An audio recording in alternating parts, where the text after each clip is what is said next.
primeiramente, agradecer a oportunidade de estar aqui, né? Parabenizar a Pitágoras e a OAB por essa iniciativa e agradecer o público presente, os guerreiros aí que estão suportando a fome que já deve estar chegando. Eu prometo ser bem sucinto, bem breve na minha exposição, até para não atrapalhar a programação, por entender que a gente já deve estar na hora de almoçar e também porque a gente consegue explorar. Eu vou tentar enfatizar alguns pontos mais polêmicos relacionados ao objeto da nossa exposição, que é o incidente de desconsideração da personalidade jurídica. Primeiro, tomando como ponto de partida para a nossa exposição, gente, a exposição do professor Ricardo, doutor Ricardo, que falou inicialmente justamente sobre a responsabilidade limitada, né, de alguns modelos de pessoas jurídicas, especialmente das sociedades limitadas e das sociedades anônimas, né?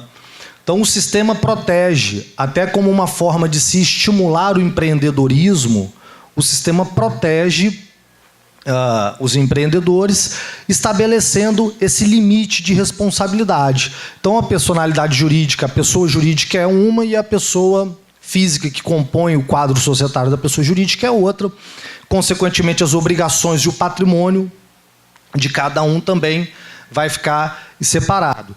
Todavia, desde o século XIX, por meio de um precedente que surge no direito norte-americano, fala-se da possibilidade de você desconsiderar essa barreira, essa limitação e atingir o patrimônio dos sócios quando?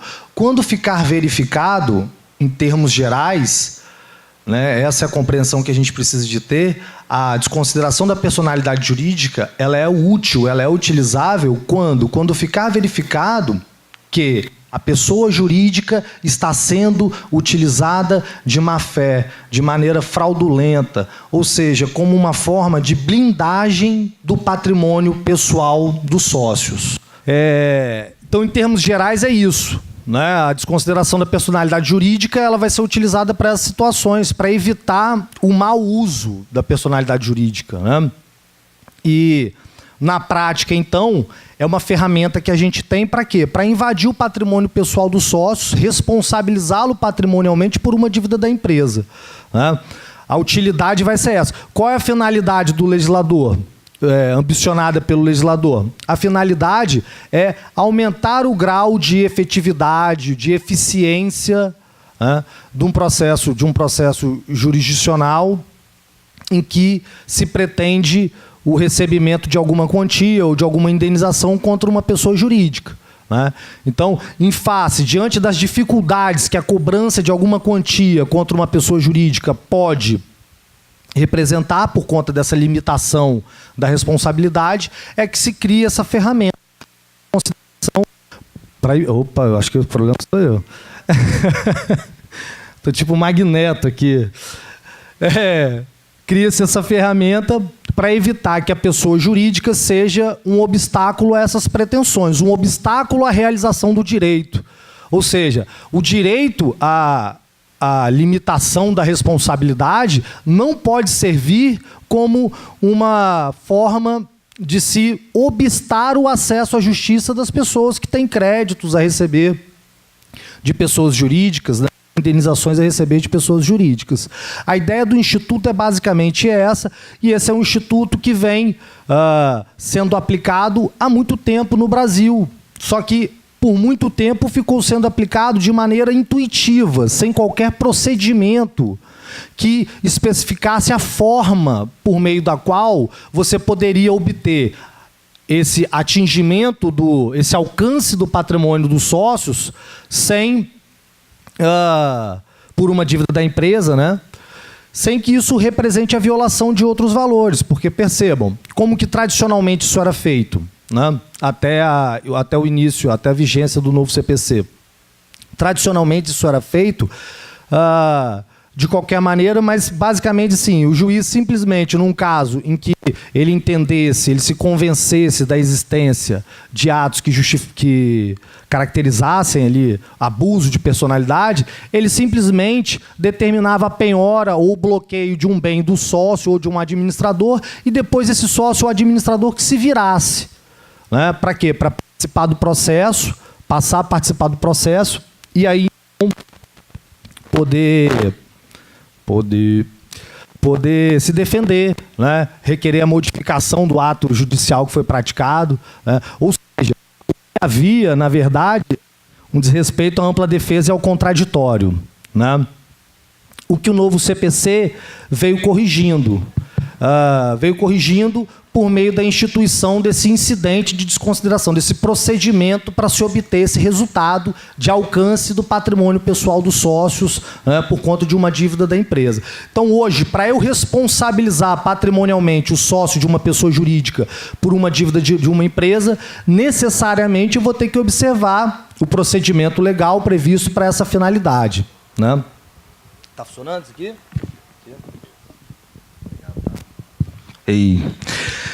E aí, obviamente, além da observância da forma, os pressupostos materiais, ou seja, os requisitos que o direito material estabelece para se alcançar, para se permitir esse alcance do patrimônio pessoal, também, obviamente, vão ter que ser observados. E aí, como o professor Ricardo expôs de maneira brilhante e esclarecedora, a gente tem basicamente duas regras principais no nosso sistema que regulamentam, em sede de direito material, quais são os requisitos para que se possa alcançar o patrimônio dos sócios por uma dívida da empresa, né? Sócios ou administradores. As duas regras principais a gente pode indicar como sendo, primeiro, o artigo 50 do Código Civil, que ele trouxe aqui, que fala em abuso da personalidade jurídica. O que seria abuso da personalidade jurídica? O próprio legislador define esse abuso como sendo atos caracterizadores de confusão patrimonial ou de desvio de finalidade. O que significa isso? Confusão patrimonial é o sócio que transfere para o seu patrimônio pessoal os bens da empresa sem pagar as dívidas que a empresa possui. Vocês têm dúvida de que isso é corriqueiro na administração de empresas no nosso país? Não, né? Se você for pegar, e eu não diria nem que isso é um problema do nosso país. Na verdade, se você for pegar, gente, pelo menos na minha ótica, para mim isso é bem claro, né? E não sei se para todo mundo vai ficar, mas se você for parar para pensar, uma empresa que tem uma dívida, ela pode distribuir lucro enquanto ela não pagar essa dívida? Não pode. Em tese, ela tem que usar o faturamento dela primeiro para quê? Para pagar as suas obrigações. E o que sobrar ela vai distribuir de lucro. Então eu posso te falar com tranquilidade que toda empresa que tem um processo jurisdicional que possa resultar numa condenação ao pagamento de uma quantia, se durante o trâmite desse processo ela estiver distribuindo lucros e no final do processo ela não tiver dinheiro, recursos próprios para o pagamento da dívida, o que ela vai estar praticando? Confusão patrimonial. Ou seja, ela tem uma dívida, mas a dívida está em discussão em juízo, mas a dívida já venceu, ela está sendo cobrada em juízo. E a empresa não está pagando a dívida e está distribuindo lucro, isso é confusão patrimonial na certa, né? Ou seja, não é tão difícil de você caracterizar o fato ali que o legislador exige para justificar a desconsideração, né? Pelo contrário, é muito fácil, né? E o desvio de finalidade também não é difícil. Por quê? O desvio de finalidade ele vai ocorrer sempre que a empresa seja utilizada para uma finalidade diversa daquela para a qual ela foi constituída. Então, o empresário que usa uma construtora para fazer um serviço de reparo pequeno na casa de um amigo, né? Ou o empresário que usa os carros de uma construtora para poder prestar serviço de transporte, ele está desviando a finalidade. A empresa não é para aquela finalidade, certo? A partir do momento que ele adota essa conduta, ele está assumindo uma responsabilidade patrimonial pelas dívidas oriundas daquela situação que ele está criando, certo? Esse dispositivo do Código Civil, como a gente falou, ele me parece que ele seja facilmente aplicável em várias situações de diversas empresas. Todavia, a doutrina classifica ou denomina, né, esse instituto do Código Civil como sendo o representante aí do que a gente chama de teoria maior. Por que teoria maior? Porque existe uma maior dificuldade de se alcançar os bens dos sócios por meio dela. Em contrapartida, a gente tem a teoria menor, que é lá do CDC, artigo 28, parágrafo 5º. Por que é menor? Porque pelo CDC, gente, você não tem dificuldade nenhuma para alcançar os bens da empresa. Como o professor Dr. Ricardo falou, basta que a empresa não pague uma dívida de natureza consumerista para que os bens dos sócios possam responder por essa dívida. Basta que a empresa não tenha recursos para que os sócios respondam. Certo? Isso no âmbito do consumidor, isso no âmbito do direito ambiental, né? Ele citou também o âmbito do direito econômico, né? Que aí pode existir alguma divergência, mas é plausível também, certo? A teoria é menor. Por que teoria menor? Por que se chama de teoria menor? Porque o grau de dificuldade para você alcançar o patrimônio dos sócios quando ela é aplicável é mínimo. Então, o parâmetro que se utiliza para chamar uma teoria de menor ou uma teoria de maior é o grau de dificuldade que você vai ter para operacionalizar ali a desconsideração. No CDC, teoria menor, porque o grau de dificuldade é menor. No Código Civil, teoria maior, por quê? Porque o grau de dificuldade é maior. Em tese, as hipóteses que justificariam a desconsideração com base no Código Civil são mais restritas, né? Tem que haver necessariamente um abuso de personalidade, o que não seria necessário no CDC. Todavia, como a gente acabou de falar, não é difícil você caracterizar o abuso de personalidade. Tá? Para que não haja abuso de personalidade, gente, a gente teria que pensar no seguinte exemplo, o que é pouco comum, acho. Aqui em Linhares é bem quente, né? Principalmente no verão, imagino que seja. Não igual Colatina, que é uma sauna natural, né? Mas aqui eu imagino que seja bem quente também. O que é bom pra caramba, né? Melhor do que lugar muito frio. Vitória também é. Então imagina que em dezembro, pleno verão, a pessoa monte uma loja de aquecedores. Ela vende aquecedor para casa das pessoas. Vocês têm dúvida que ela não vai vender nenhum, nem em dezembro, nem em janeiro, nem em fevereiro. Não vai vender nenhum.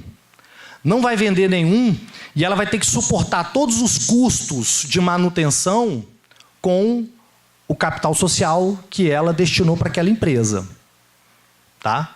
Só que no terceiro mês, gente, ela já não tem mais capital. Não tem mais capital de giro, ela já pagou funcionários, ela já comprou mercadoria, ela já pagou aluguel, energia e não vendeu nada. A partir daí, ela vai passar a ter dívidas que, nesse caso específico, vão ser exclusivas da pessoa jurídica. Por quê? Porque não houve da parte do empresário aí nenhum ato de abuso de personalidade, ou seja, não houve confusão patrimonial nesse exemplo que eu dei, muito pelo contrário, às vezes o empresário até tirou dinheiro do bolso dele e botou mais, certo? Nem houve também desvio de finalidade. Então, nesse caso, se algum fornecedor tem algum algum crédito para receber da empresa e não recebe, ele vai ficar sem receber, infelizmente, se a empresa não tiver condições de pagar. Ele não vai ter motivo para, com base na teoria maior, invadir o patrimônio do sócio e receber. A não ser que se tratasse de dívida decorrente de relação de consumo, ambiental, né, relacionadas a práticas econômicas. Também no âmbito do direito do trabalho. O professor Cadu saiu agora, mas ele poderia me corrigir se eu estivesse errado. Mas no âmbito do direito do trabalho, pelo que eu pude pesquisar nos julgados que eu vi, se aplica também a teoria menor. Ou seja, se aplica o 28 lá do CDC. Né? A empresa não tem dinheiro para pagar a verba trabalhista, não me interessa se houve abuso ou se não houve abuso, ou se não houve confusão patrimonial, não me interessa. O que interessa é que a empresa não tem condições e se o sócio tiver, ele vai pagar com recursos próprios. Né? Então, o cenário que a gente tem basicamente é esse. No âmbito do consumidor, no âmbito ambiental, no âmbito trabalhista, eu aplico a teoria menor, cujo grau de dificuldade para alcançar o patrimônio dos sócios é menor, e no âmbito das demais searas, eu aplico a teoria maior do artigo 50 do Código Civil, inclusive em âmbito tributário, né? Em âmbito tributário, eu tenho o 134 e 135 do CTN, que falam de responsabilidade solidária de algumas pessoas, né? Mas me parece plenamente plausível, apesar da discussão doutrinária, da aplicabilidade do artigo 50 do Código Civil também na seara tributária. Ou seja, se for verificado que o sócio ou administrador, por conta de atos de abuso de personalidade, não pagam tributos, né? Os sócios que receberam lucros e deixaram de pagar tributos vão ser responsabilizados pelo... Então, quer dizer, eu estou repartindo o lucro com sócios e não estou pagando imposto? Confusão patrimonial, certo? Por meio da desconsideração, como a pessoa jurídica, a blindagem, está sendo usada com fim fraudulento, eu vou obter desconsideração e vou alcançar o patrimônio dos sócios nesse caso. Só que para fazer isso agora, com base no novo CPC, eu vou precisar necessariamente de observar um procedimento, que é de instauração de um incidente de desconsideração. O CPC ele tratou isso como uma modalidade de intervenção de terceiros. Tá? Inclusive, é a única modalidade de intervenção de terceiros que cabe nos juizados especiais.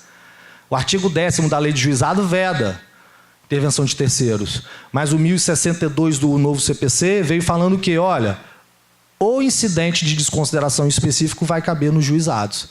Até porque, né, gente, é uma das ferramentas mais utilizadas, eu acho, nos juizados, né? E também pelo fato do incidente poder ser instaurado em qualquer fase do processo. Você pode, inclusive, pedir a desconsideração da personalidade jurídica já na petição inicial. Olha que legal. Só que aí não vai ser incidente, né? Porque está desde o início. O incidente tem que ser algo que aconteça no curso do procedimento, certo? Mas em qualquer fase. Então, eu entrei com uma ação, o que normalmente mais acontece. Entrei com uma ação contra a empresa. A empresa foi condenada a pagar um valor. Não pagou. Iniciou a fase de cumprimento de sentença, né? Não encontrei patrimônio em nome da empresa, o que eu vou fazer? Requerer desconsideração. Na verdade, entrar com uma petição, né? Necessariamente tem que haver uma petição, tá? Não se admite instauração desse incidente de ofício, tem que haver um requerimento do credor ou do Ministério Público, naqueles casos em que ele atue. E nessa petição, o que você vai ter que demonstrar? Depende do seu caso. Se o seu caso se aplicar a teoria maior, direito civil, você vai ter que demonstrar abuso de personalidade. Se não, você não tem nem que demonstrar nada. Falar, ó, a dívida não foi paga, aplica-se teoria menor e eu quero receber. Artigo 28, parágrafo 5º do CDC. Agora, e se eu tiver que aplicar a teoria maior, gente? Como que fica a questão das provas, que eu acho que é a maior dificuldade? Mas, enfim, percebam. Como que eu vou demonstrar que o sócio praticou abuso de personalidade se eu sou uma pessoa que não tenho qualquer vinculação com aquela sociedade? Muito difícil, né? Como que eu vou comprovar que houve confusão patrimonial? Como que eu vou comprovar que houve desvio de finalidade? Na verdade, não tem dificuldade nenhuma. Principalmente nesse cenário que o novo CPC traçou, em que se admite expressamente para todo tipo de caso cível, ou seja, não penal, o instituto da inversão do ônus da prova ou da distribuição dinâmica do ônus da prova, que para mim é a mesma coisa, para outros não, enfim. Não vale a pena a gente entrar nessa discussão aqui agora, certo? Mas por meio desse instituto, gente, eu consigo fazer com que o juiz atribua ao sócio, ao empresário, a demonstração de que ele não praticou atos de confusão patrimonial ou de desvio de finalidade. O desvio de finalidade é muito fácil, porque você analisa o contrato social da empresa, vê o objeto social para o qual ela é constituída e analisa os fatos e verifica que houve desvio de finalidade. Todavia, confusão patrimonial não. Confusão patrimonial necessariamente pressupõe o quê? Análise de documentação contábil da empresa. Ou seja, livro diário, balanço patrimonial, balanço de resultado econômico, financeiro. Para quê? Para eu verificar quanto que aquela empresa faturou, quanto que ela teve de despesa e quanto de lucro foi distribuído. Na verdade, eu nem preciso de ter tanto critério. Se eu simplesmente verificar, como eu falei para vocês, que a empresa distribuiu lucro, quando na verdade ela deveria ter pago dívidas, opa, confusão patrimonial. Ou seja, os sócios se apropriaram de um faturamento que não era deles ainda, porque as dívidas da pessoa jurídica ainda não haviam sido quitadas. Olha que legal. Então eu posso entrar com uma petição requerendo a desconsideração da personalidade jurídica, me fundando no fato de não ter sido encontrado patrimônio em nome da empresa, o que é um indício, não é uma prova cabal de fraude, mas um indício, certo? Porque, poxa, a empresa, ela opera há mais de 10 anos, tem cliente todo dia. Então, imagine você, um restaurante que existe há mais de 20 anos aqui em Linhares, todo dia tem gente comendo, um dia você comeu e passou mal e processou o restaurante e não achou nada na conta do restaurante, não tem, a pessoa jurídica não tem patrimônio, não tem receita, nada disso. Tudo bem que nesse caso se aplicaria o consumidor, mas vamos supor que você dependesse de demonstrar a ocorrência de confusão patrimonial. Muito fácil, né? Primeiro que já tem um indício, a empresa que opera há tanto tempo, tem movimentação comercial intensa e não tem patrimônio nenhum, já é um indício de que não tem dinheiro em conta, ou só tem o faturamento que paga os funcionários, não tem nenhuma sede, nenhum carro e distribui lucro para os sócios, provavelmente, porque nenhum sócio vai manter uma empresa que não dá lucro durante 20 anos, então tem alguma coisa de errado, né? Vamos pegar o livro contábil dessa empresa e vamos verificar quanto que ela tem de faturamento, quanto que ela tem de despesa, para a gente ver por que ela não tem nenhum patrimônio. E aí você vai verificar, opa, houve distribuição de lucro e não houve o pagamento de uma dívida, pronto, confusão patrimonial. Então eu não tenho maiores dificuldades, apesar de parecer o contrário. Eu percebo muitas vezes isso nos alunos, quando a gente está falando dessa matéria, e falo, professor, mas como que eu vou provar isso? Que a empresa agiu em abuso ou em confusão. Acabamos de ver como é que você vai provar. Por meio da documentação da própria empresa. Não é à toa que ela precisa de ter uma documentação contábil íntegra e atual, né? Mas e se a empresa fraudar? Aí é outra história, gente. Aí você também não consegue fazer milagre. E aí, além de confusão patrimonial, ela vai estar praticando outros ilícitos que podem gerar consequências ainda mais graves. Não é verdade? Então, apesar de parecer algo difícil, intangível, né, a desconsideração e o atingimento, o alcance dos bens dos sócios, não é tão difícil e não é algo raro. Muito pelo contrário, é muito mais comum do que o inverso, né? A prática de atos de abuso de personalidade, de confusão patrimonial, principalmente, é muito mais comum do que o contrário, né? É muito mais comum o sócio se locupletar da empresa, receber lucro, tirar dinheiro de caixa e deixar de pagar uma ou outra dívida do que o contrário. Ele manter a empresa, tirar do patrimônio pessoal dele para manter a empresa. Certo? Uma das coisas inovadoras que o novo CPC trouxe sobre essa matéria é a questão da desconsideração inversa. Por quê? Porque por meio da desconsideração inversa, eu faço justamente o percurso contrário. Ou seja, eu alcanço os bens da pessoa jurídica por causa de uma dívida da pessoa física. Isso é muito comum, se vocês forem pesquisar na jurisprudência, especialmente na jurisprudência do STJ, isso é muito comum nos casos de família. Então, o cara é casado, tem uma empresa que o pai dele já tinha, que deixou para ele aquelas cotas, então, quando ele se casou, ele já tinha aquele patrimônio, né? A esposa não participa. E aí, ele começa, num determinado momento, o casamento começa a ir mal, ele começa a falar para a esposa, a gente precisa de vender a casa de praia porque eu preciso de botar um dinheiro na empresa. Vamos vender a fazenda porque a empresa está em dificuldade. Quando vende tudo, quero me separar porque eu estou sem dinheiro para te dar o padrão de vida que você merece, meu amor. Olha que triste isso, né? A despedida normalmente é assim, né? Igual quando vai despedir um funcionário. Você é muito bom para a nossa empresa, então te manter aqui é limitar as suas possibilidades, né? Então o cara se separa falando assim, estou numa dificuldade financeira terrível, não tem como mais manter o seu padrão de vida, a gente tem que se separar, né? Mas e a metade de tudo que a gente tinha? A gente perdeu. Se ela conseguir demonstrar que esse dinheiro, que esse patrimônio foi revertido para a pessoa jurídica, na tentativa de fraudar, né, de não repartir com ela o que ela teria direito, o que vai acontecer? Ela vai ter direito de alcançar os bens da empresa que pertencem, que são de propriedade da pessoa jurídica por conta de uma dívida da pessoa física, né?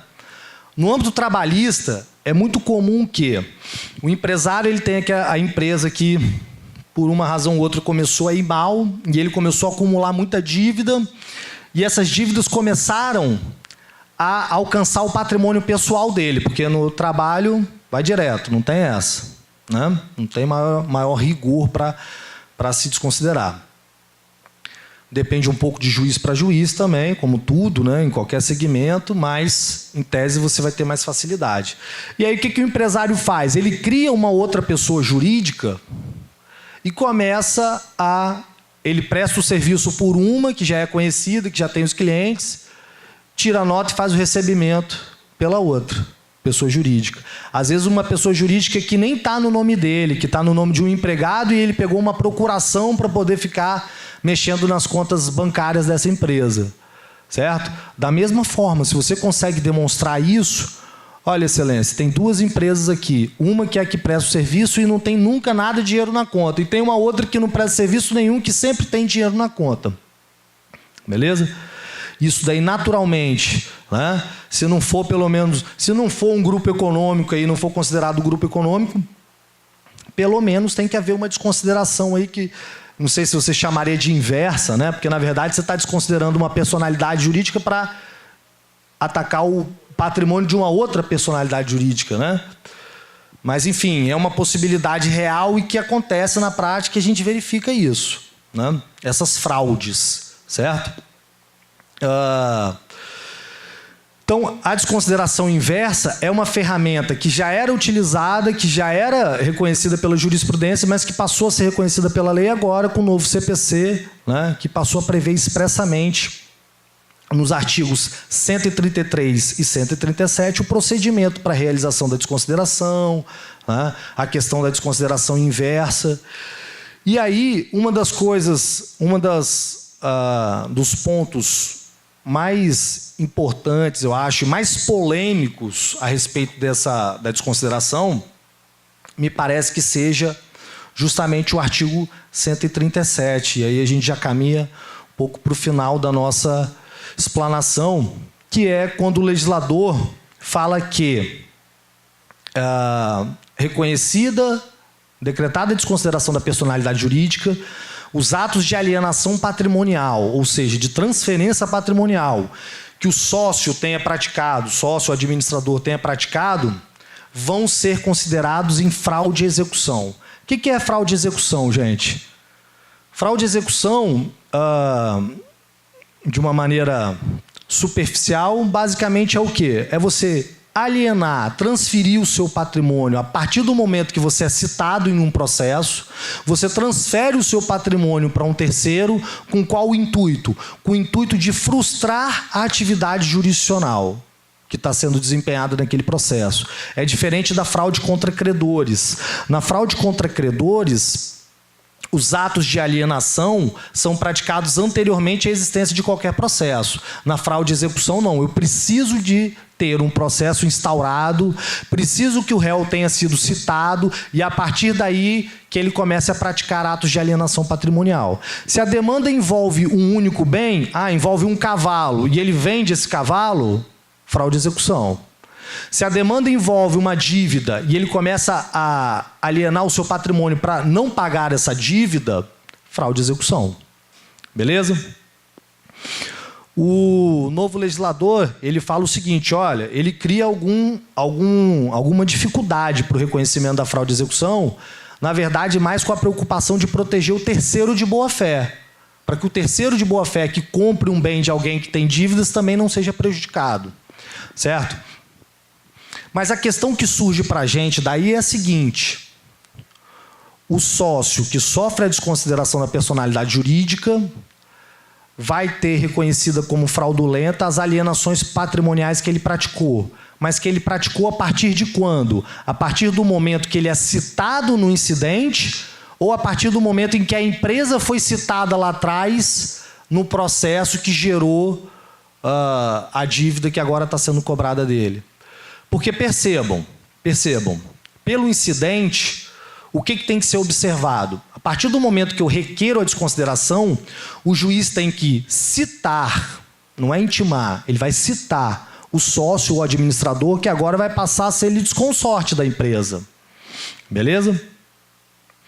E aí vai suspender o processo, vai ouvir a manifestação que esse sócio, que esse administrador tiver para trazer, vai permitir a produção de provas, exibição de livros, declaração de imposto de renda, enfim, documentos contábeis em geral, e depois vai dar uma decisão, decretando ou não a desconsideração. Ou seja, hoje, gente, não tem mais dúvida, o juiz ele não pode chegar lá de imediato e já bloquear o patrimônio do sócio ou administrador, a não ser que haja fundamentos para uma tutela provisória, que é outra matéria, é outra questão, tutela provisória de urgência, cautelar ou antecipada. Isso pode acontecer, beleza? Antes mesmo da decretação, eu precisar de uma medida dessa, tá? Mas vamos trabalhar com a situação normal, né? Vamos trabalhar com a situação comum, né? Eu necessariamente tenho que requerer e o juiz necessariamente tem que garantir o contraditório e a ampla defesa para o sócio ou administrador da empresa. Isso não tem mais dúvidas, havia dúvidas quanto a isso antes da reforma, com o novo CPC não tem mais dúvidas, certo? Diante desse cenário, então, eu refaço a pergunta. A fraude e execução praticada pelo sócio que aliena bens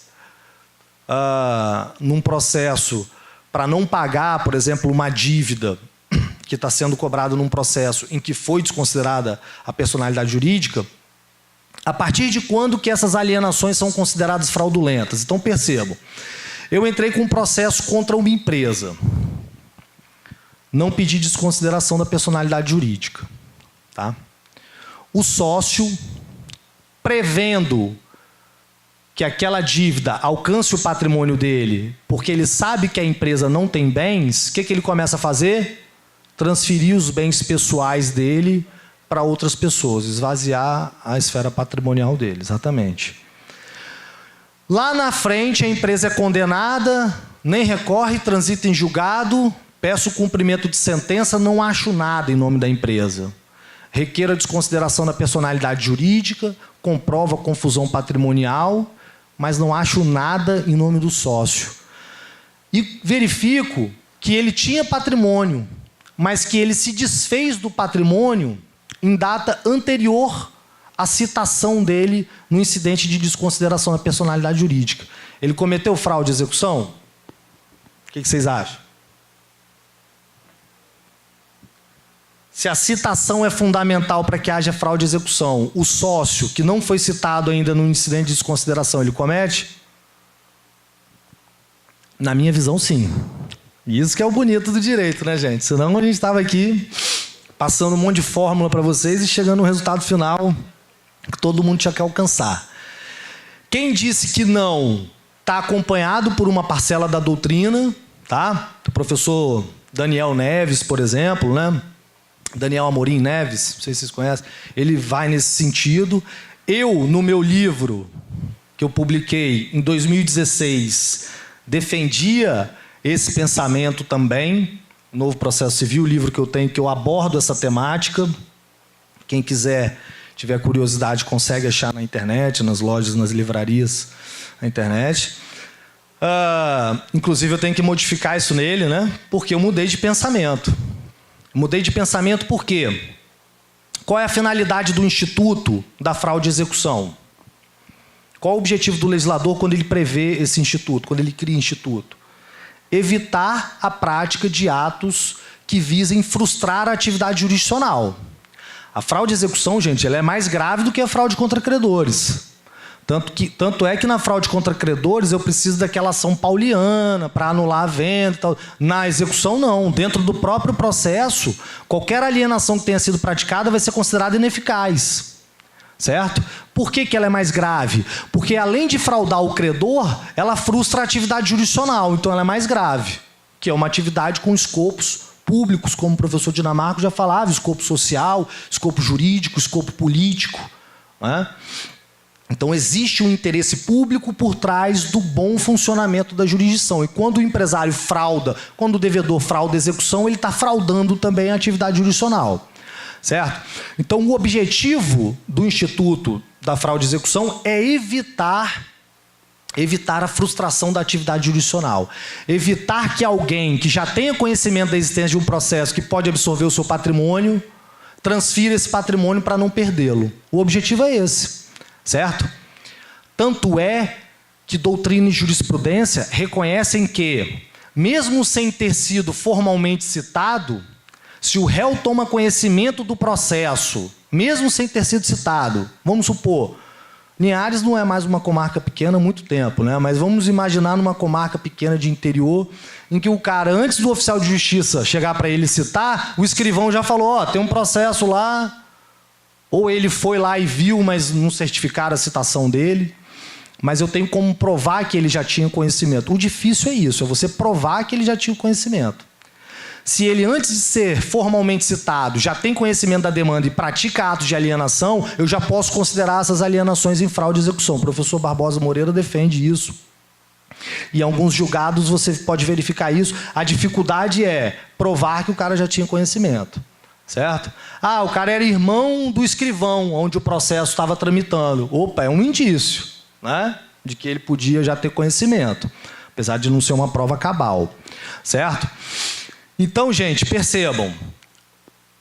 O administrador ou o sócio que toma conhecimento da existência de um processo contra a empresa e que pode alcançar o patrimônio dele e que sai vendendo os bens para evitar esse alcance, ele está querendo fraudar só o credor ou ele está querendo fraudar a jurisdição? Fraudar a jurisdição. Então isso é fraude e execução. Se eu negar isso, se eu falar que isso não é fraude e execução, eu vou estar simplesmente negando total eficácia, eficiência para esse instituto. Por quê? Porque até o momento em que esse empresário, esse sócio, seja citado de uma desconsideração, isso pode levar anos. Né? Então, é óbvio que ele pode, vendo o risco de aquilo alcançar o patrimônio dele, é óbvio que ele pode racionalmente começar, por vontade própria, começar a praticar atos de alienação. E aí, se eu fecho os olhos para essa realidade, eu vou estar admitindo que uma conduta de má-fé frustre não só o crédito do credor, como também a atividade jurisdicional. Então, aí a gente precisa de fazer uma interpretação teleológica, finalística da norma. A norma serve para quê? Serve para coibir atos que visem frustrar a atividade jurisdicional. Se eu não aplicá-la da forma como eu estou propondo, ou seja, da forma com que a fraude possa ser caracterizada a partir da citação da empresa e não da citação do sócio, eu não vou estar alcançando a finalidade do legislador quando criou o Instituto da Fraude e Execução. Por que não? Porque eu não vou estar alcançando uma pessoa que já tinha conhecimento do processo e que praticou atos visando frustrar a atividade jurisdicional. Então, eu vou estar negando efetividade a um instituto que, no caso em concreto, merecia ser. Se a gente for analisar substancialmente, não haveria justificativa para eu negar, diante desses argumentos, negar a aplicação. Perceba, a mesma má-fé que o réu citado, ao ser citado de um processo, começa a alienar o patrimônio, transferir para terceiros, a mesma má-fé desse réu é a má-fé do administrador que vê a empresa citada e, diante do risco daquilo alcançar, não é? A má-fé de um... Você tem como dizer que um é pior do que o outro? Não. Os dois, eles estão com o mesmo intuito, o mesmo objetivo, qual seja, se esquivar de uma dívida que está sendo cobrada na justiça. A diferença é que um ainda não foi incluído no processo, mas ele já tem o conhecimento de que pode ser e as condutas que ele pratica já têm o escopo, o objetivo de frustrar a atividade jurisdicional. Então, ele tem que ser tratado como alguém que... Porque uma coisa é eu falar que a pessoa não foi citada e não tem conhecimento nenhum. E outra coisa bem diferente é eu falar que a pessoa não foi citada, mas que a empresa dela foi citada. Não é? Não é diferente? Por quê? A pessoa não foi citada, mas a empresa dela já foi citada. Então, provavelmente, até porque normalmente a citação é na pessoa do representante, né? Então, Essa pessoa, ainda que ela não tenha sido formalmente citada, porque ela não era parte, mas ela já tem o conhecimento da atividade jurisdicional. E tudo isso que eu acabei de falar para vocês é corroborado pelo parágrafo 3º do artigo 792. O artigo 792 do novo CPC, ele regulamenta a prática de fraude e execução. E lá no parágrafo 3º, o que o legislador fala?